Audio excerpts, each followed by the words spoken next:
রাজ্য ডিভিসি সংঘাত হাইকোর্টে অধীর রঞ্জন চৌধুরী পুজোর পর মামলা দায়েরের পরামর্শ প্রধান বিচারপতির। আপাতত মামলা দায়েরের অনুমতি পেলেন না অধীর রঞ্জন চৌধুরী। মুখ্যমন্ত্রীর ম্যানমেড বন্যা তত্ত্বের তদন্তের আবেদনে হাইকোর্টে দ্বারস্থ হন অধীর রঞ্জন চৌধুরী। পুজোর পর মামলা দায়েরের পরামর্শ প্রধান বিচারপতির। রাজ্য ডিভিসি সংঘাত হাইকোর্টে অধীর রঞ্জন চৌধুরী পুজোর পর মামলা দায়েরের পরামর্শ প্রধান বিচারপতির।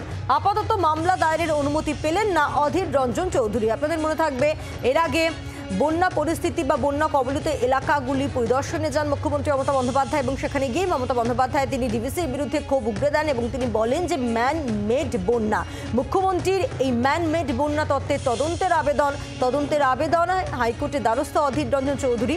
পুজোর পর মামলা দায়েরের পরামর্শ প্রধান বিচারপতি।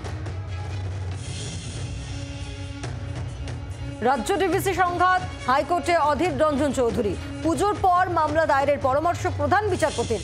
আপাতত মামলা দায়েরের অনুমতি পেলেন না অধীর রঞ্জন চৌধুরী।